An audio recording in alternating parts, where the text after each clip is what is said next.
right, we are back this week, and I have a special guest who probably you'll be seeing more of. We have Kealia today, who leads our hitting at OGX, and we are going to dive really specifically into hitting, which I'm really excited about. We're going to talk about some themes we've seen from our athletes in-house, all the way up to some of the college assessments that we've been doing, and some topics around sort of chasing mechanics and what that does and doesn't mean. And then at the end, we'll kind of pause. And for those of you who are part of our OGX community, which is a place where we kind of dive deeper into some of the concepts, we're going to go into a specific biomech report from a college hitter, and kind of show you some of the things that we see specifically. And so if you are part of the community, that will be posted there, so you can kind of see what our mocap reports look like and some of the things and trends that we're seeing. So it's going to be a fun conversation. So I'm excited to dive in. So we're going to talk first about just generally this concept of chasing mechanics. This is obviously something that, I think just generally has been the culture of instruction. This is a topic we talk about kind of broadly on this podcast, and in sort of concepts we talk about where we have this idea of sort of lessons and how they should go after mechanics and what that means for the hitter. And I think one of the things that we have had to combat a little bit is what part of that is sort of good, bad, that sort of concept, and what actually that's going to get you from an output standpoint. So last week on the podcast, we talked about like this concept of training. Laura and I were kind of going through this generalized to specific mindset. And so that's kind of what we're going to talk about a little bit today. It really matches that conversation we had. But maybe first, I think, Kay, it would be interesting for you to kind of touch on, I think you've posted about this a little bit, but obviously last year you also coached a team, and there was just this sort of desire and conversation like on the field, inside lessons around mechanics. Maybe walk through, some of the conversations that you heard on the field, maybe expectations the players had of like chasing mechanics. What was that experience like for you, and like how people thought they should be approaching hitting? Yeah, I mean, I literally had a conversation last night with an athlete who was essentially telling me, well, my coach doesn't give me coaching on a game day before a game. There's no mechanical cues, there's no nothing. And I looked at her and I was like, are you able to even make that change in that moment? I think she just looked at me and I was like, no, you're not. You're not going to. Right. So I think, especially coming from the private sector and the little bit of college time that I had, there's a huge miss in what we think we can do, especially on a game day, and what's real. I had a lot of conversations with my team over the summer of, we do all these drills during the week. Why don't we just use the drills as our cues? And once we kind of made that connection, everything got a lot easier. But they still come to me and they're like, oh, my hands are dropping, or I'm flying off the ball. And I essentially a lot of the time say, like, when things go wrong in here, that's what you do. So you have to know that about yourself of, this is your compensation, and you just have to play into it a little bit more. And that's more so now where we're kind of going with these older kids. But also too, and I know we'll talk about it later, like, we just have to swing the bat hard and things are going to happen. Yeah. So it's been a really nice shift. Well, I was thinking as you were talking, I think one of the reasons that this conversation gets a little bit fuzzy with hitters is, part of the reason we wanted to have this conversation today was, we've been looking at a lot of these very top college hitters and some of the things that are coming out of their biomech assessments. And there was this moment, this is conversations we've had, but this very clear sort of comparison of, I have this high school hitter and this Power 4 top performing college hitter, and our hitters often in our doors who have trained with us regularly have better mechanical swings than some of the kids that we're seeing at these Power 4 schools. And so there is this, it's not that it's necessarily negative to go after mechanics, although I think how you do that and things like that can be bad or sort of have not the effect that you want. But I think there is a misconception that if I chase these perfect mechanics, that's going to be just on its own what lets me keep scaling and scaling and scaling, that this is some sort of linear journey. And every time I clean my mechanics, that is going to open the door for something for me. And the reality is, what we have seen at these top college levels is the biggest separator for those athletes is not mechanics, it's bat speed, it is output, it is their ability to swing the bat very fast and have a lot of success. So we see hitters at that level. The hitter we're going to go into kind of for the community portion swings about 70 miles per hour versus most of our sort of more middle of the pack high school hitters for now are swinging 50, 55, maybe touching 60 if we're getting above average. And so that is the separator. And when we look at what feeds bat speed increases, certainly going after some mechanical, fixes could be sort of closing the gap on some power output, where we see this mismatch sometimes between a hitter who has a very high power output outside of the swing and doesn't swing the bat fast, and there's this mismatch of the mechanics are really blocking that. That's pretty rare.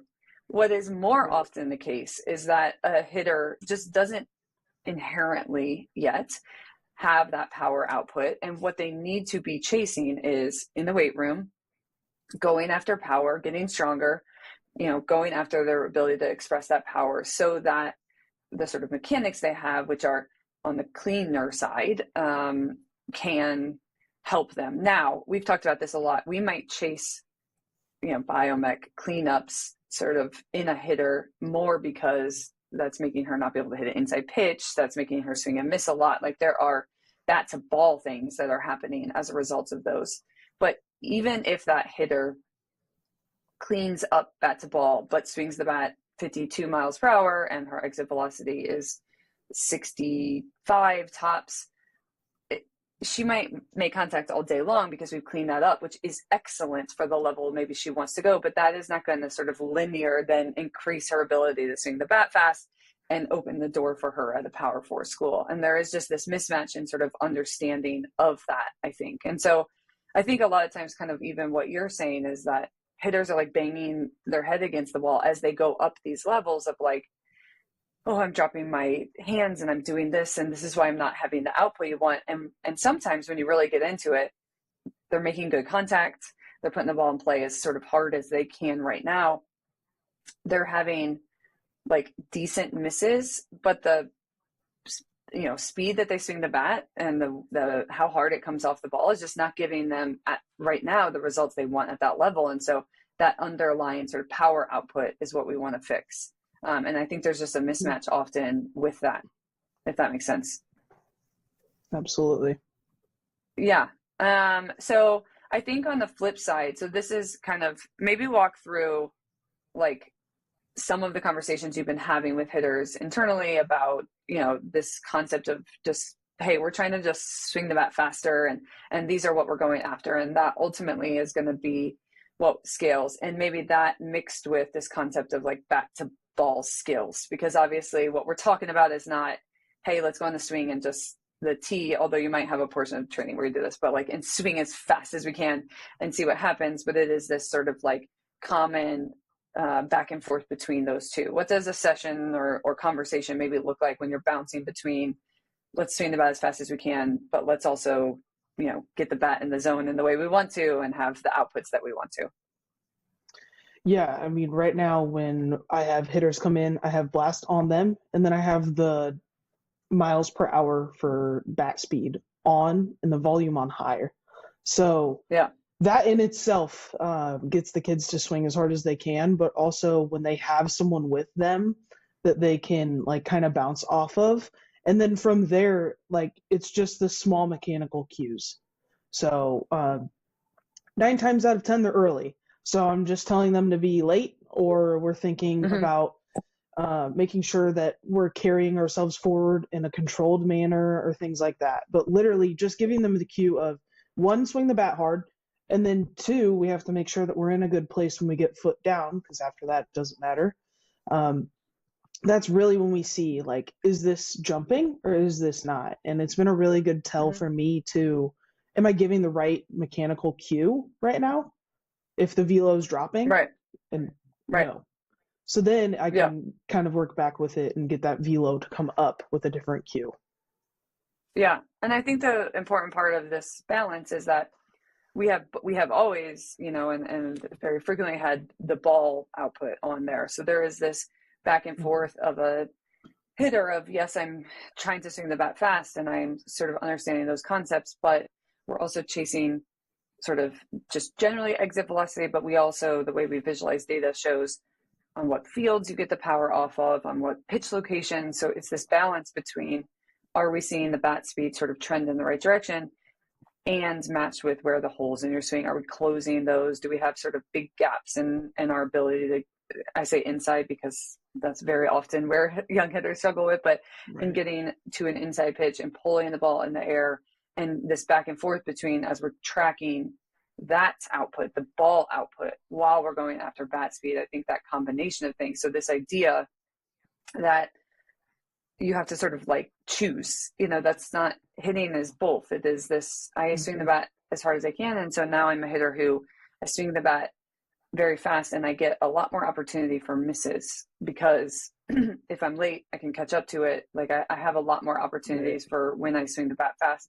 The same thing for exit velocity. We talk about this a lot. The harder you hit the ball, the more opportunity you have for misses. I think it was the Mariners had that grand slam in game 4 or 5, whatever it was. And it was a miss, and people, it's hard for people to understand that, but his exit velocity was not close to his very top, and it was an oppo hit. And so it's like, sometimes you can, if you hit the ball hard enough and you swing the bat fast enough, you can hit literal miss home runs. Like that's like hard for people to understand. And that's ultimately what we're trying to do. And I think this balance between the two is really important. So you don't have to sacrifice one for the other. There is a time and a place in hitting for, can I swing this bat as fast as I can? What does that look like?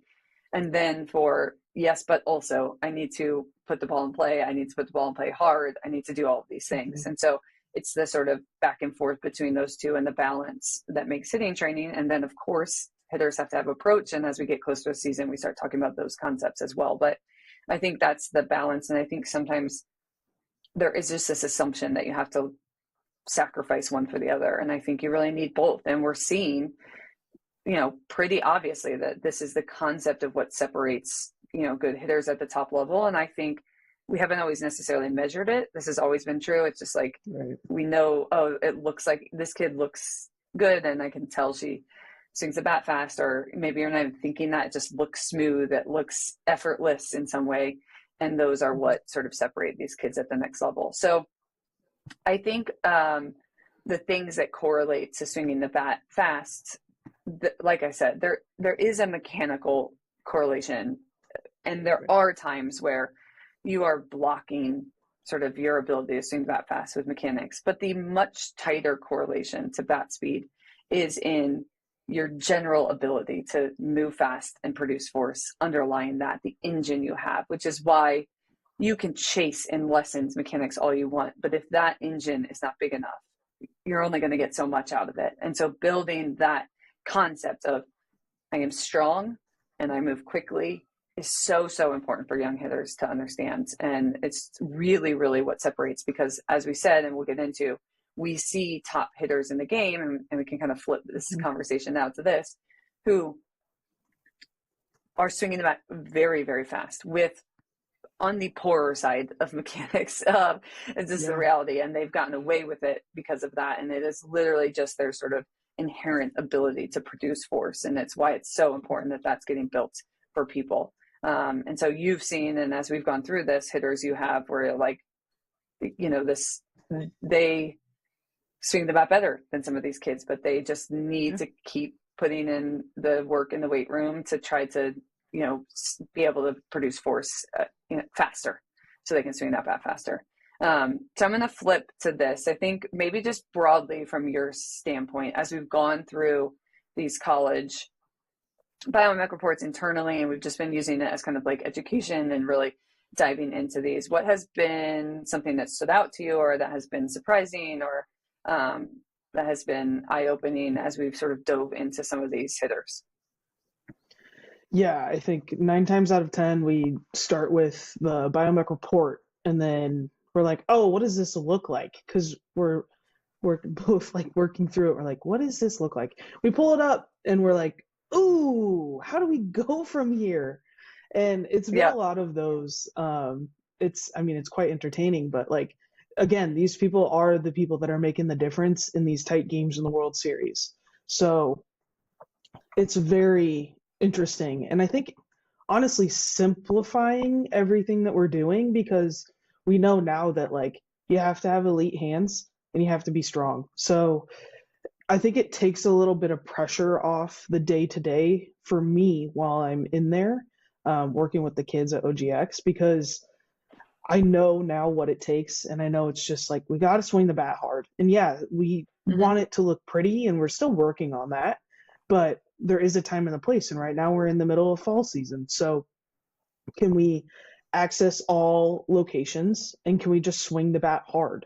So it's been really good for me to see all of the reports that we have right now, and it's definitely changed my perspective on what we're going for right now. Do you love the information that we talk about on the podcast, but wish that you could ask us questions, get direct access to the OGX team? Well, the OGX community was built just for that. It's a live forum where all of the OGX staff is on there, and it gives you an opportunity to dive deeper. We'll give you insights to the things we're working on behind the scenes, and also opportunities for you guys to ask questions as things come up, of questions you have from the podcast or just in the training you're doing on your own, as you're working with athletes, as you're working with your daughter.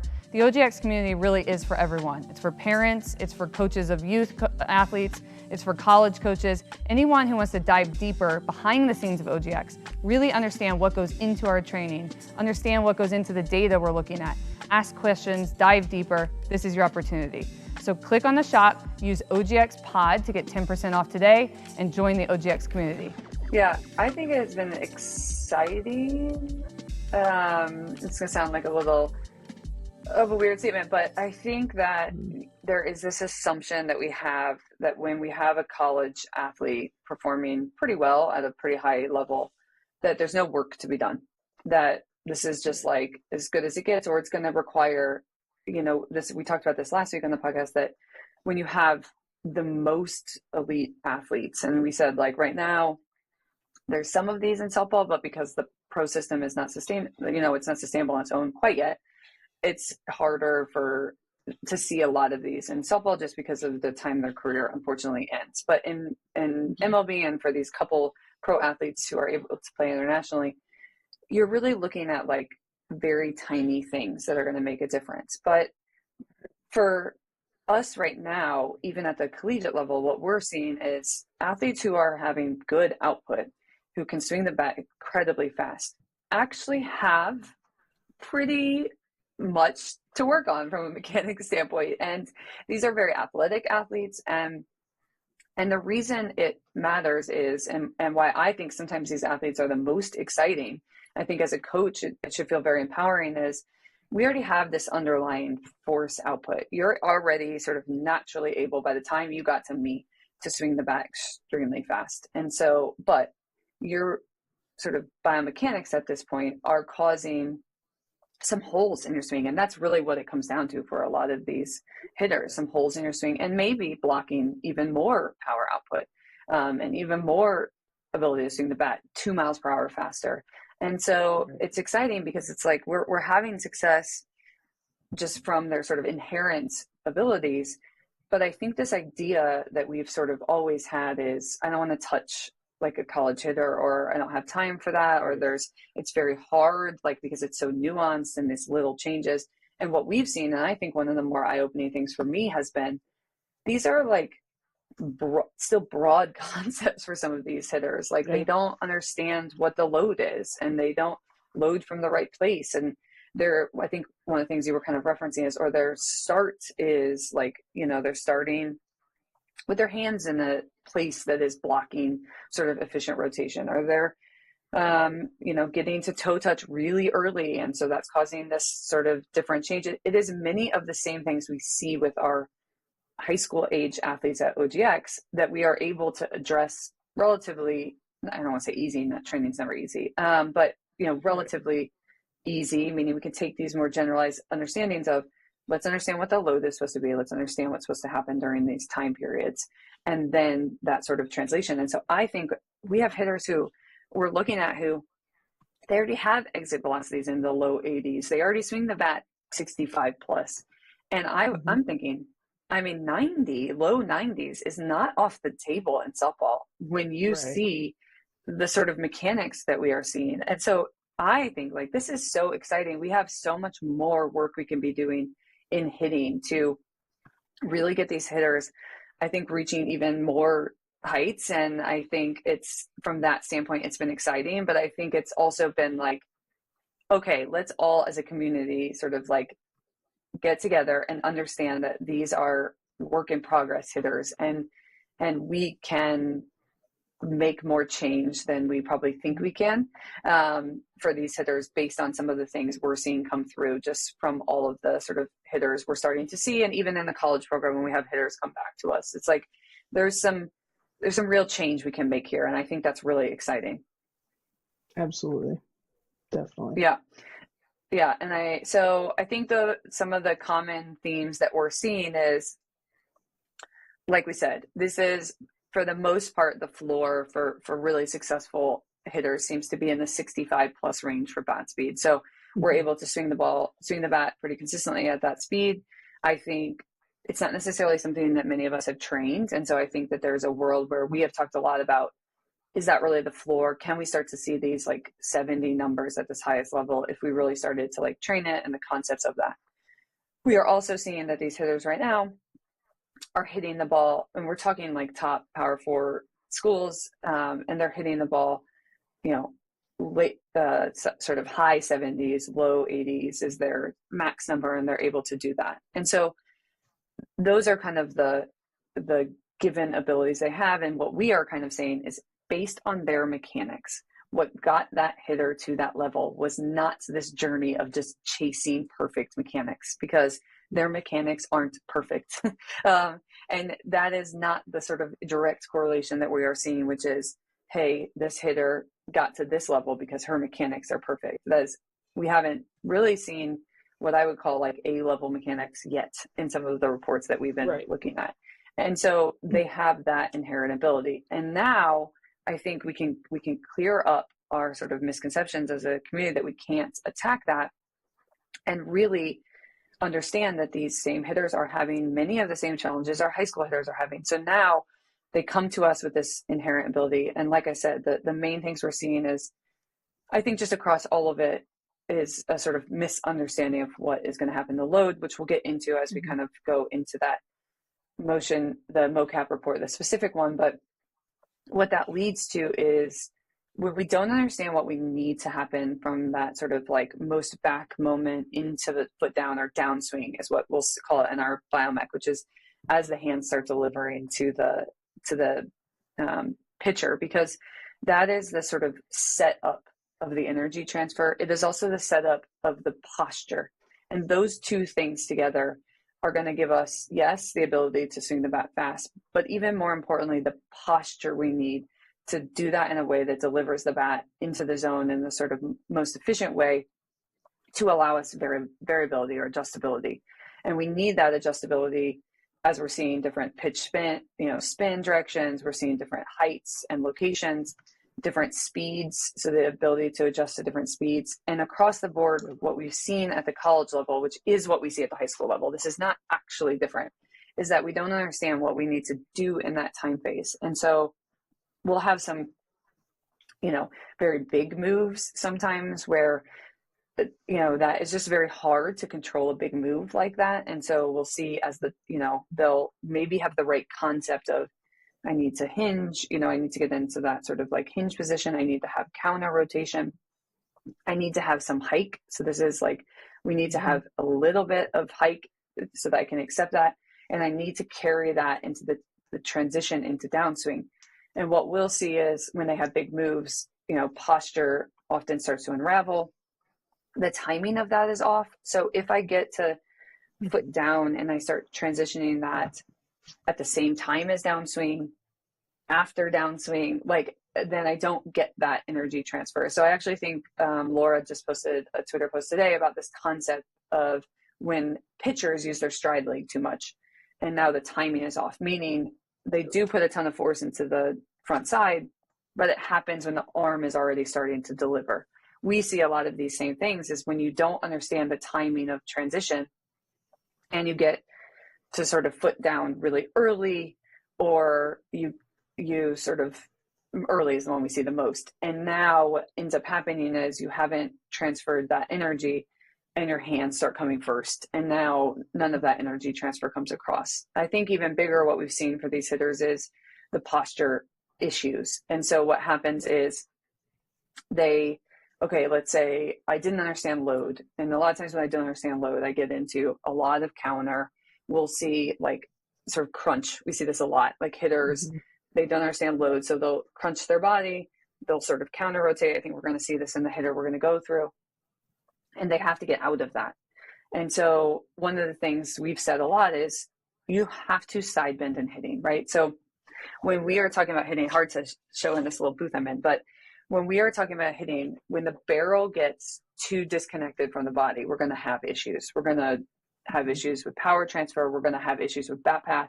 And so we want it to stay sort of connected to our spine angle and the delivery, which is why we have side bend in that transition, right? When I'm talking about the torso having side bend. And so for most hitters, they get that general concept. They don't want to start disconnecting from it. They're like, I need to deliver in a connected way. And so if I start in this crunch position in my load and I stay connected, I have sort of two options. I can get disconnected as I come out of that, or I can stay connected, which means they have to transition all the way into that side bend. And that can be very problematic for one of the most effective pitches in our game, which is backspin. And so if I'm chasing all of a sudden a backspin pitch up, we see a lot of swing and misses for that. We see a lot of sort of pop-ups, and I can't get on plane for that. And so these are things we're seeing with really high-level hitters. And I think the more pitching coaches can start to understand some of these swing characteristics and what's happening, if the hitters started getting sort of understood a little bit more and pitched to from these flaws, I think they'd be getting exposed a little more than they are. They just naturally have this ability to produce force, and maybe some of it because of that gets a little hidden. And so I think that's really exciting because this is the very beginning part of my swing, and it's the most controllable, and it requires just, from our standpoint, some conversations around what are we trying to do here, some conversations around some start types. And I think you've had success over and over and over with that concept for much younger athletes than these. And so I think that there's there should feel some real excitement, and I hope we can start to maybe attack a little bit more as a community at the college level of, let's identify why this matters for this hitter, and let's have some of those conversations. What are some other trends that you've seen in the biomech report that maybe I've missed? I know we saw a lot of the crunching. Yeah, I think the big move thing is what I've seen a ton of, and I've actually changed a ton of what I do in-house because of it, because I'm a big move person. I love that. When I was playing, I had the highest leg kick, and you're trying to move mass as fast as we can to get it all in. Right. But they're not stable. They're high schoolers that have been lifting for a long time. They're not stable on a single leg.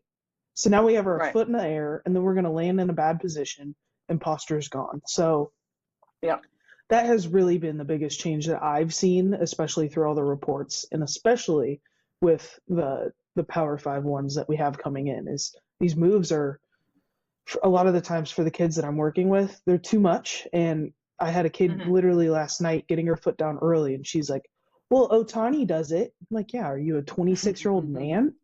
Like, no, that doesn't apply. Also, Otani, literally, Otani is a great example of what we're talking about, which is he tested, has done these, and is literally an outlier off the charts in how big he is and how much power he produces for how tall and much mass he has, and his ability to move it very fast. So it's like, this is exactly what we're talking about. And he was still able in his sort of earlier years here to make some change because of that, right? This is a hitter, but what separates him and his ability to do that is not, let's go chase Ohtani's mechanics. It's like Ohtani swings the bat freakishly fast. He moves and for a lot of weight behind it. Like, it is this understanding of like, there are these outliers of people, and you are not one, nor is most of the large majority of us. And so it's like, try to push your bat speed up as much as you can, keep building that engine. And then in the meantime, we're going to have to probably chase some different concepts. And that's why we don't go after all of those mechanics, but also it's why we don't assume that every single best hitter in our game is the mechanics we should chase, because what we are saying and what we are seeing is they don't actually have that clean of mechanics. And so that's maybe not something that you're just chasing just because they have had success at that level. What actually separates them is their ability to produce force into the bat fast. So that's the interesting concept. All right, we're going to stop there for the episode today. And for those of you who are part of the OGX community, we're going to kind of pause now. We're going to go into a specific college mocap report. Obviously, it will be we will not reference the hitter that it is specifically, but we're going to go into a mocap report and some of the things we've seen. And so if you aren't a part of the OGX community, want content like this, you can join. We're going to do this twice a month where we go in a little bit more for those who are interested. I'm going to share my screen when we get into that to some more specific concepts. And so I'm really excited about that addition. I know sometimes people want to dive in, and not all of you do. So you're like, thank you, hard pass. I don't want to look at a biomech report. So I think this is a good conversation. I think we're going to keep having versions of this conversation, of this, understanding of what are we chasing, what scales, can we still make change at later levels, what type of change should we be making for the youth hitters. And so I'm excited for this conversation to continue, but we will kind of pause there. So until next week.